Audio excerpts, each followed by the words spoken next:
La cinquième parole.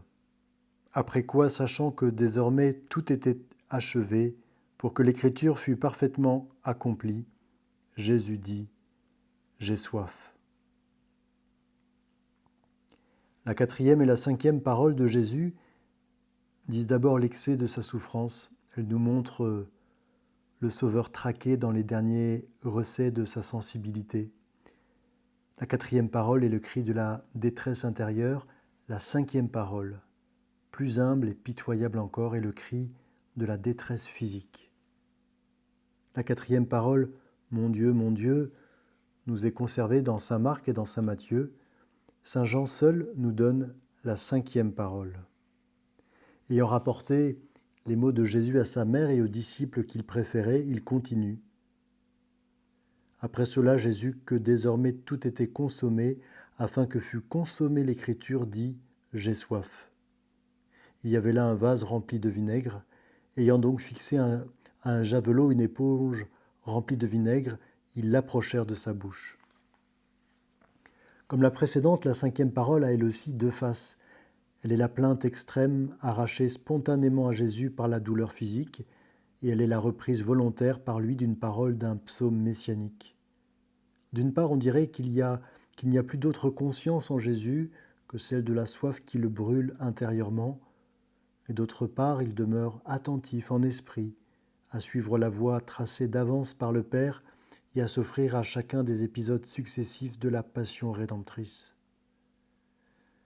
Voici donc en Jésus, une fois encore, les déchirants paradoxes de l'incarnation. D'une part, le souhait de sa sensibilité torturée qui lui fait appeler la délivrance, d'autre part, la sainte décision de sa volonté qui le contraindra à épuiser le calice des souffrances prévues. Et l'évangéliste souligne cette claire volonté. Jésus, sachant que désormais tout était consommé afin que fût consommée l'Écriture, dit « J'ai soif ». Et voici devant nous l'abîme du mystère de la foi. Il faut croire en un Jésus accablé par la douleur et en même temps dominant sa douleur, qui émeut notre pitié et qui en même temps nous trouble par l'implacable lucidité de son esprit. Sur ces mots, afin que fût consommée l'Écriture, saint Thomas note dans son commentaire, il faut savoir que l'expression « afin que » indique ici non pas une raison, une cause, mais une constatation, une conséquence. Jésus ne dit pas qu'il a soif pour que soit consommée la prophétie de l'Ancien Testament. C'est au contraire la prophétie qui a été écrite parce qu'elle devait être un jour vécue par le Christ. Dire que le Christ a demandé à boire parce que les Écritures l'avaient prédit, ce serait dire que le Nouveau Testament est ordonné à l'Ancien et vient pour l'accomplir. Il faut renverser la perspective. Les prédictions n'ont été faites que parce qu'elles seraient vécues par le Christ. Jésus a dit « J'ai soif », en sorte que l'Écriture fût consommée. De quelle Écriture s'agit-il ? Dans le psaume « Mon Dieu, pourquoi m'as-tu abandonné ?» il y avait « Mon palais est sec comme un tesson et ma langue collée à la mâchoire ». Mais l'évangéliste songe plus précisément à un autre psaume, le psaume 69, où l'on lit « Pour nourriture, ils m'ont donné du poison, dans ma soif, ils m'ont donné du vinaigre ». Ce psaume exhale les lamentations d'un serviteur de Dieu, persécuté pour son zèle. Il ne vise pas directement le Messie. Il y a d'autres passages de ce psaume qui ne conviennent pas. Mais certaines tribulations de ce serviteur de Dieu font pressentir la passion du Messie.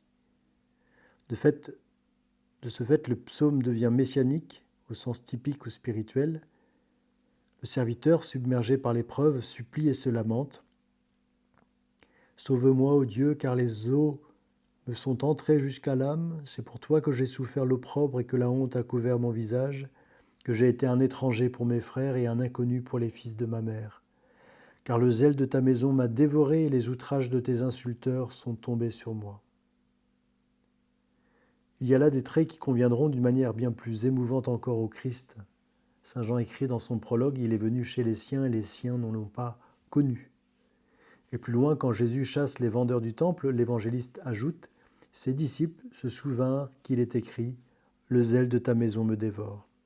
Et saint Paul enseigne aux Romains, « Le Christ ne s'est point complu en lui-même, mais il est écrit de lui, les outrages de tes insulteurs sont tombés sur moi ». Et donc c'est un peu plus loin, dans le même psaume 69, que le serviteur s'écrie « J'attendais la compassion, mais en vain. Des consolateurs, je n'en ai pas trouvé. Pour nourriture, ils m'ont donné du poison. Dans ma soif, ils m'ont abreuvé de vinaigre. » Et c'est ce dernier trait qui retiendra la pensée des évangélistes. On préparait parfois pour les condamnés un breuvage enivrant, destiné à atténuer leurs effrayantes douleurs. D'après le Talmud, des femmes s'acquittaient spontanément à Jérusalem de cet office de charité. Avant la crucifixion, on avait offert donc de cette boisson à Jésus, mais ayant trempé les lèvres, il l'avait refusée, voulant garder sa pleine conscience. Saint Marc écrit, ils le conduisirent au lieu dit Golgotha, ce qui signifie le lieu du crâne, et lui présentaient du vin aromatisé de myrrhe, mais il ne le prit pas. Le même trait est narré par saint Matthieu. Donc Jésus avait refusé le breuvage anesthésiant. Maintenant il est en croix, perdant son sang goutte à goutte depuis 3 heures. Toutes les brûlures de ses membres se concentrent dans l'atroce flamme qui dévore ses entrailles, et c'est alors qu'il supplie et qu'il dit « J'ai soif ». L'évangéliste continue « Il y avait là un vase rempli de vinaigre. Ayant donc fixé à un javelot une éponge remplie du vinaigre, ils l'approchèrent de sa bouche. » Les soldats avaient d'ordinaire avec eux dans un vase un mélange d'eau et de vinaigre dont ils se contentaient faute de mieux.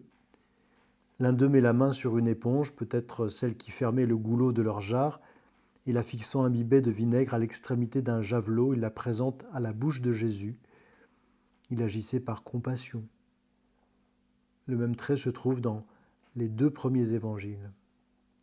Cette pauvre miséricorde qui lui était faite, Jésus demande qu'on la fasse à ses membres.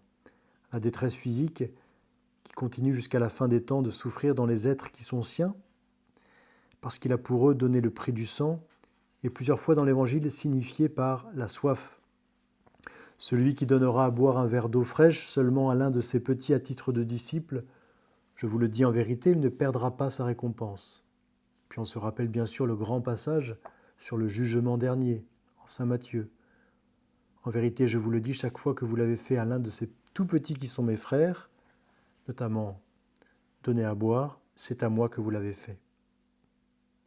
Secourir la détresse physique du monde, penser les plaies de Jésus dans les plus défigurés et méconnaissables de ses membres. Aujourd'hui, ces plaies sont effrayantes.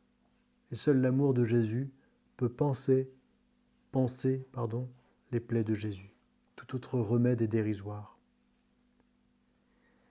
Et à la soif physique qui torture Jésus s'ajoute la soif, plus déchirante encore, de son désir de sauver le monde. Il avait dit le jeudi saint à ses disciples, « J'ai désiré d'un grand désir de manger cette Pâque avec vous avant de souffrir. » Comment peut-il désirer ainsi la Pâque où vont commencer son agonie et sa passion ? Eh bien, la réponse secrète, c'est que depuis son entrée dans le monde, il est tourmenté et consumé d'un tel désir de compenser l'offense infinie faite à Dieu par le péché et d'ouvrir aux hommes les sources du pardon promises par les prophètes, que l'approche du supplice sanglant de la croix par lequel toutes choses sur la terre et dans les cieux vont être réconciliées, lui apporte un mystérieux soulagement. Saint Thomas insistera à la fois sur les 2 sens, l'un charnel, l'autre spirituel, du sitio. Si Jésus dit « j'ai soif », c'est d'abord qu'il meurt de vraie mort, non de la mort d'un fantôme. Par là encore apparaît son ardent désir du salut du genre humain, selon ce que dit saint Paul. « Dieu notre Sauveur veut que tous les hommes soient sauvés et viennent à la connaissance de la vérité. » Jésus lui-même avait dit « Le Fils de l'homme est venu chercher et sauver ce qui était perdu. » Or, la véhémence du désir s'exprime souvent par la soif, selon ce que dit le psalmiste. Mon âme a soif du Dieu vivant. De telles vues sont chères à sainte Catherine de Sienne. Elle écrit « C'est la faim et la soif de l'anxieux désir de Jésus, de l'anxieux désir que Jésus avait de notre salut, écrit-elle, qui lui faisait crier sur le bois de la très sainte croix « J'ai soif », comme s'il disait « J'ai soif et désir de votre salut, plus que vous ne pouvez le manifester, ce supplice corporel de la soif. Car la soif du corps est limitée, mais la soif du saint désir est illimitée. » Et dans une autre lettre, elle explique que si Jésus est saturé d'opprobre dans son corps, il est insatiable dans son désir. Dès le moment de l'incarnation, il a pris sur lui la croix du désir de faire la volonté de son Père et de sauver le monde. Et c'est une croix plus lourde qu'aucune peine corporelle. Ainsi, quand sa fin approche, à la scène du Jeudi Saint, il exulte en esprit. La souffrance du sacrifice désormais imminent va chasser la souffrance du désir. Par elle, le désir sera exaucé. Comment la sainte de Sienne aurait-elle compris aussi intensément la soif de faire la volonté du Père et de sauver le monde qui déchirait Jésus en croix, si quelque chose de cette flamme n'avait passé en elle pour la dévorer? Sa lettre, la 16e lettre, est adressée à un grand prélat, et avec l'impétuosité de son désir, elle y parle des amoureux de Dieu qui, voyant l'offense qui lui est faite dans le monde et la damnation des créatures, en éprouvent une telle souffrance qu'ils en perdent le sentiment de leur propre vie. Ils ne fuient pas les souffrances, ils vont à elles. Ils se glorifient comme Paul dans les tribulations. « Oh, suivez cet apôtre », ajoute-t-elle audacieusement, « ouvrez les yeux. Le loup infernal se jette sur les brebis qui paissent dans le jardin de la Sainte Église. Personne n'ose les arracher de sa gueule. Les pasteurs dorment dans l'amour d'eux-mêmes, la cupidité, l'impureté. L'orgueil les enivre au point de ne plus voir que la grâce les a désertés. Ils s'aiment pour eux-mêmes, non pour Dieu. Ils laissent grandir le mal, ils feignent de ne pas le voir, ils se taisent. Ô Père très cher, d'un tel amour de vous-même, je veux que vous soyez exempts. Faites, je vous conjure, que la vérité première n'ait pas un jour à vous reprendre et à vous dire « Maudit sois-tu, toi qui te tais ». Sainte Thérèse de Lisieux aussi sentait son ardeur de sauver le monde, s'identifier avec celle de l'Église éternelle. « Je voudrais éclairer, écrit-elle, les âmes comme les prophètes, les docteurs. Je voudrais parcourir la terre, prêcher votre nom et planter sur le sol infidèle votre croix glorieuse, ô mon bien-aimé. Mais une seule mission ne me suffirait pas. Je voudrais en même temps annoncer l'Évangile dans toutes les parties du monde et jusque dans les îles les plus reculées. Je voudrais être missionnaire non seulement quelques années, mais je voudrais l'avoir été depuis la création du monde et continuer de l'être jusqu'à la consommation des siècles. » Quelques heures avant sa mort, elle s'écriera « Je n'aurais jamais cru qu'il fût possible de tant souffrir. Jamais, jamais. Je ne puis m'expliquer cela que par les désirs ardents que j'ai eus de sauver les âmes. » Ainsi les saints, à la ressemblance du Christ, ont soif du salut du monde. La souffrance rédemptrice du Christ en croix, que nous pouvons bien décrire du dehors, ne découvre sa véhémence et terribles exigences qu'à ceux qui, d'âge en âge, consentent à se perdre en elle sans plus rien réserver d'eux-mêmes. C'est le mystère de la co-rédemption qui leur ouvre les portes suprêmes du mystère de la rédemption. Jésus prie pour le monde entier. Et si monde entier signifie tous les humains, oui, il s'entremet pour chacun d'eux. Mes petits enfants, dit saint Jean, je vous écris ces choses afin que vous ne péchiez pas. Et si quelqu'un a péché, nous avons un défenseur auprès du Père, Jésus-Christ le juste. Et il est lui-même propitiation pour nos péchés, et non seulement pour les nôtres, mais encore pour ceux du monde entier. Mais Jésus ne prie pas, pour autant, pour le monde, si monde signifie la cité du mal. Il prie alors contre le monde. Il prie pour tous les hommes, contre le monde qui est en eux, pour les arracher au monde qui est en eux et les transférer tout entier dans la cité de Dieu. Et pourtant, cette prière même de Jésus peut être refusée. Je peux me raidir contre elle, lui fermer mon cœur. L'amour qui vient à moi, d'abord dans la crèche, puis sur la croix, je peux m'en détourner. Mais voilà l'enfer. Qu'il puisse être finalement préféré par plusieurs, c'est la cause suprême de l'indicible agonie du Sauveur. Je pensais à toi dans mon agonie, j'ai versé telle goutte de sang pour toi.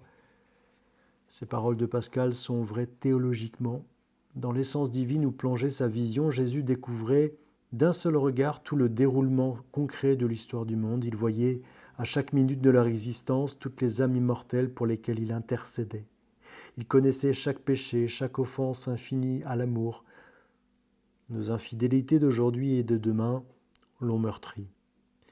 Elles ont désolé son agonie. Et c'est pour elles que sciemment il est mort. Une seule eût déjà réclamé la rédemption infinie. L'agonie de Jésus est ainsi coextensive à toute la tragédie humaine. Toute la durée du temps, toutes nos fautes et omissions tiennent dans les profondeurs de l'unique instant de la passion rédemptrice. Or, si Jésus a souffert pour des péchés qui sont encore à venir et qui se feront jusqu'à la fin du monde, alors, mais cette vue est effrayante, c'est moi qui, péchant demain, l'aurais mis en agonie il y a 2000 ans. C'est un des sens d'une autre pensée de Pascal. Jésus sera en agonie jusqu'à la fin du monde. Il ne faut pas dormir pendant ce temps-là. Parlant de ceux qui ont goûté le don de Dieu puis le renient, l'Épître aux Hébreux, usant d'une parole mystérieuse déclarée avec autorité, qu'ils crucifient pour eux-mêmes le Fils de Dieu et l'exposent à l'ignominie.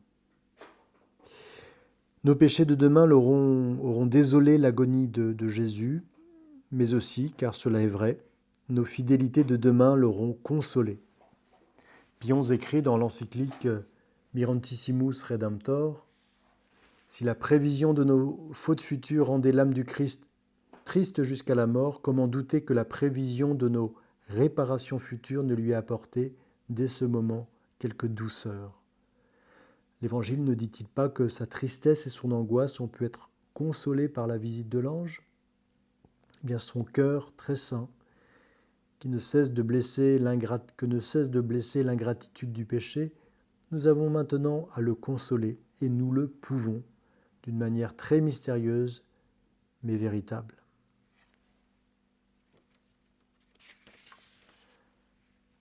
On a dit plus haut que Jésus était dans la vision et l'amour béatifique par la partie supérieure de son âme, mais que dans la partie inférieure, tournée vers la tâche qu'il devait accomplir, alternaient les joies et les douleurs. C'est la partie inférieure de son âme qui était à la fois navrée par nos infidélités et émue de nos fidélités. Et toute la suite de l'histoire du monde, les ardeurs de la cité de Dieu, les rébellions de la cité du mal, le consolaient et le désolaient en même temps, indiciblement. À l'instant privilégié de sa passion, dominateur de tout l'écoulement du temps, Jésus ressent dans son cœur tout le drame que l'Église vivra jusqu'à la fin du monde. L'instant de sa passion rédemptrice, le point final de sa vie mortelle, coexiste pour l'irradier avec tout le déroulement du drame de l'Église. En ce sens, le drame de l'Église est comme une diffusion dans l'espace et le temps du drame de Jésus. La passion de Jésus est déjà, mais en sa source, la passion de l'Église. La passion de l'Église est encore, mais en son épanchement, la passion de Jésus. Jésus a eu soif de la gloire de Dieu et du salut du monde. Il aime tant ceux qui connaissent une pareille soif, et il leur promet des sources vives.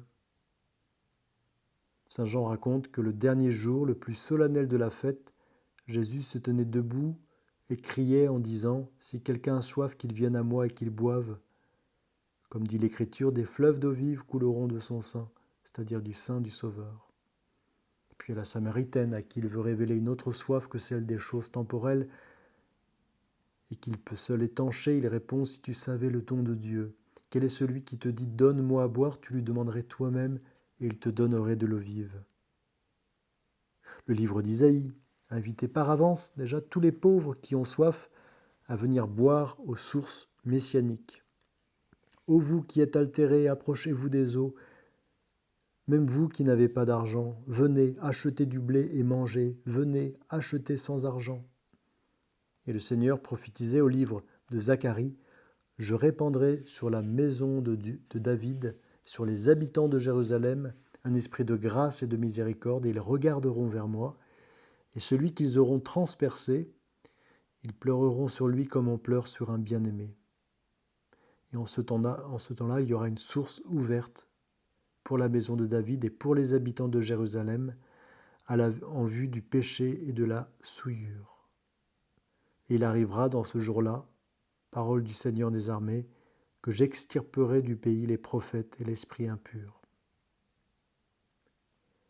Dans le livre de l'Ecclésiastique, la sagesse éternelle annonce en parlant d'elle-même « Ceux qui me mangent auront encore faim, et ceux qui me boivent auront encore soif. » Et Jésus proclame dans Saint Jean « Celui qui boira de l'eau que je lui donnerai n'aura plus soif à jamais. Et encore, celui qui vient à moi n'aura plus jamais faim, ceux qui croient en moi n'aura plus jamais soif. » Alors, des textes qui peuvent sembler contradictoires, comment les concilier? Laissons parler Bossuet. Il n'aura jamais ni faim ni soif d'autre chose que de moi, mais il aura une faim et une soif insatiables de moi, et jamais il ne cessera de me désirer. En même temps qu'il sera insatiable, il sera néanmoins rassasié, car il aura la bouche à la source. Les fleuves d'eau vive lui sortiront des entrailles, l'eau que je lui donnerai deviendra en lui une source d'eau jaillissante pour la vie éternelle. Il aura donc toujours soif de ma vérité, mais aussi il pourra toujours boire, et je le mènerai à la vie où il n'aura plus même à désirer, parce que je le réjouirai par la beauté de ma face et je remplirai tous ses désirs. Venez donc, Seigneur Jésus, venez. L'Esprit dit toujours « venez », l'épouse dit toujours « venez ». Vous tous qui écoutez, dites « venez » et que celui qui a soif vienne. Vienne qui voudra recevoir gratuitement l'eau vive. Venez, on n'exclut personne. Venez, il n'en coûte rien. Il n'en coûte que le vouloir. Eh bien, viendra le temps qu'on ne dira plus « venez ». Quand cet époux tant désiré sera venu, alors on n'aura plus besoin de dire « venez ». On dira éternellement « Amen ». Il est ainsi, tout est accompli. Alléluia, louons Dieu. Il a bien fait toutes choses. Il a fait tout ce qu'il avait promis et il n'y a plus qu'à le louer. Bienheureux ceux qui ont faim et soif de la justice. Voici la récompense, ils seront rassasiés. Ici-bas, c'est leur faim et leur soif des choses éternelles qui les rassasient. Ils n'ont plus de faim ni de soif pour les choses du temps. Comme Jésus, ils ont faim et soif de la parousie. Ils s'efforcent de hâter par leur désir l'avènement du jour de Dieu, où les cieux enflammés se dissoudront. Car ils attendent, selon sa promesse, de nouveaux cieux et une terre nouvelle où la justice habitera. Quand le dernier ennemi, qui est la mort, sera vaincu, quand toutes choses seront remises à Dieu et au Père, quand toute la justice dont le Christ a eu soif sera accomplie, alors eux aussi avec le Christ seront rassasiés. Ô Jésus, est-il vrai que vous puissiez avoir soif de mon âme boueuse? Ces pauvres trop courts instants de prière que je trouve à vous donner chaque jour, est-il vrai que vous puissiez en avoir soif?